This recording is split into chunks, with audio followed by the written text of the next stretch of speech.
हाँ जी भैया जी, क्या हाल चाल। तो भैया जी आज हम बात करने वाले हैं एल्विश यादव के बारे में। भैया जी एल्विश यादव की वजह से जैस्मिन को बहुत ज़्यादा हेट मिल रही है। आप ये वीडियो देखिए। अभी बोलते हैं गुड़गांव से आता है, नहीं तो सुबह 4-5 बजे की फ्लाइट लेके आता होगा, फिर रात भर सोता नहीं होगा। मैं सोता कहाँ हूँ, तभी चश्मा लगा रखा आप है सो छोड़ दो, मैंने। किसी जो लायक है उनको उनके लिए जगह बनाओ। आप इतना परेशान हो लेकिन तो ये मतलब सुबह मेरे साथ ही जाता है दिल्ली।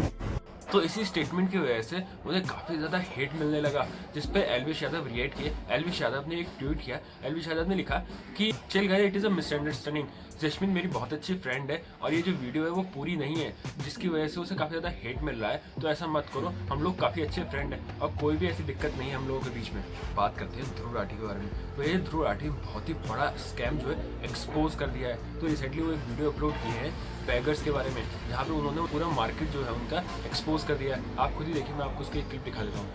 पैसे इकट्ठे करना और भिखारियों पर कंट्रोल बनाए रखना अलग अलग तरीकों से। यहाँ पर टेरिटोरियल कंट्रोल भी देखने को मिलता है। जो गैंग्स होते हैं वो अपना अलग अलग एरिया बांट लेते हैं और गैंग्स ये भी जानते हैं कि सबसे ज्यादा पैसे कौन से एरियाज में मिलेंगे। मंदिर के पास, मस्जिद के पास, ट्रेन स्टेशन पर, बस स्टैंड पर, जहां जहां ज्यादा लोगों की भीड़ देखने को मिलती है। इन गैंग्स को यह भी पता होता है कौन से एरियाज में कौन से भिखारी भीख मांग रहे हैं, और अगर कोई भिखारी इंडिपेंडेंटली भीख मांगना चाहता है बिना इस गैंग का हिस्सा बने तो उसे बहुत स्ट्रगल करना पड़ता है, क्योंकि इन गैंग्स को बहुत सारी चीजें पता है जो एक इंडिपेंडेंट भिखारी को ना पता।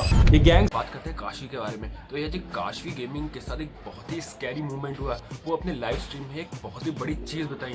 आप खुद ही देखिए, आप खुद शॉक हो जाएंगे। दिस वॉज प्रॉब्ली फ्राइडे और सैटरडे। मैं अपने रूम में चिल कर रही थी। मेरे कुक ने मुझे बुलाया बाहर, कह के कि कोई लाइक आया है डोर पे। तो आई वाज लाइक कौन, मतलब क्या चाहिए उनको। तो ही सेड कि वो लोग बोल रहे थे कि एफआईआर वापस ले लो। Okay, so I was like what, like only my cook was there at home. I think it was Hanuman Jayanti और I don't know what, but मेरे भाई मंदिर गए हुए थे। मेरे पेरेंट्स यहाँ ज़्यादा नहीं रहते मुंबई में, वो लोग ट्रैवल कर रहे थे। My grandfather who is 90 years old होते हैं। ऑब्वियसली जो हमने केस किया है जिनके अगेंस्ट, वो केस के अक्यूज्ड जो है वो मेरे घर के बाहर खड़े थे, like at my door. And उनको सिक्योरिटी ने कैसे आने दिया, आई don't no.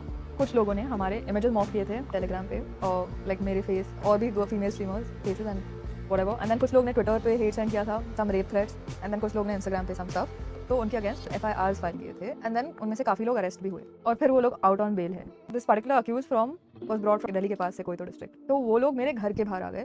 I don't know what to do because I was alone at home. Then मैंने पुलिस को बुलाया 103 कॉल करके, और फिर पुलिस आई। फिर हम पुलिस स्टेशन गए।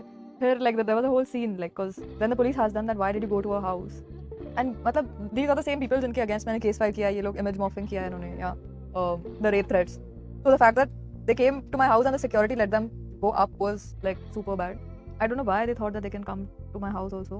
The police asked them कि मतलब एड्रेस कहाँ से मिला आपको, यहाँ क्यों गए, तो they said कि इंटरनेट पे है एड्रेस। काफ़ी ऑफन लोग आते हैं but it's mostly like selfie वगैरह लेने, तो that's fine. But the fact that they came home was super scary. My grandfather was panicking. उनको कैसे समझाऊँ कि ये सब केस क्या कॉन्टेक्स्ट, मतलब कैसे दूँ उनको कॉन्टेक्स्ट में। वैसे भी समझाने में मुझे बहुत मुश्किल होती है, पूरा कॉन्टेक्स्ट आप लोग को भी नहीं दे पा रही, उनको क्या समझाऊंगी। तो it was a very hectic scene, very scary. I had to like meet the police and do some more formality, go to the police station again and again. And then my father was like, you can't like be without a bodyguard. And I don't want to keep a bodyguard. I'm just a chill girl, you know. I mean, someone who I've done an FIR against can have any intentions, right? It's scary if they show up at my house. Like, God knows what their intentions are. Anyway, so we got new security. I can afford a bodyguard, obviously, but it's so awkward, yaar. Matlab, like, then everywhere I go, I have to go with them. I'm just a normal girl. Like, I like to go on the road and shop. I like to chill, go for a walk with my friends, eat pani puri on the road. मैं ये सब daily करती हूँ। कभी कभी चल के जाती हूँ जिम, ओला उबर में जाती हूँ। या so then how am I supposed to do all this.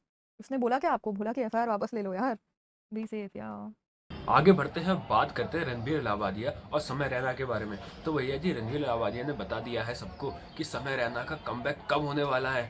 तो भैया जी रिसेंटली रणबीर इलाहाबादिया ने अपना कमबैक कर चुके हैं और द रेबल किड भी अपना कमबैक कर चुके हैं। बट अब ये गुहार लगा रहे थे कि समय रैना का कमबैक कब होगा, जिस पर उनके एक रिसेंट इवेंट में रणबीर इलाहाबादिया से पूछ लिया गया कि समय रैना का कमबैक कब होगा, जिस पर वो रिप्लाई दिए पिक्चर अभी बाकी है। समय रैना और मैं बहुत ज़्यादा क्लोज आ गए इस केस के बाद, जब उनकी कॉन्ट्रोवर्सी हुई थी इंडिया गॉट लेटेंट की।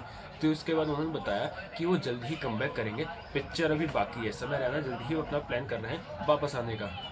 और आगे बढ़ते हैं, बात करते हैं उर्वशी रौटेला और तमन्ना भाटिया के बारे में। तो भैया जी उर्वशी रौटेला और तमन्ना भाटिया के बीच में बहुत ही बड़ा लफड़ा हो गया। तो उर्वशी रौटेला ने अपने इंस्टाग्राम की स्टोरी में बताया कि उनका जो गाना निकला था सॉरी बोल, वो ज़्यादा बेटर है, वो ज़्यादा एनर्जेटिक है तमन्ना भाटिया के गाने से जो उनका रिसेंटली आइटम नंबर आया था।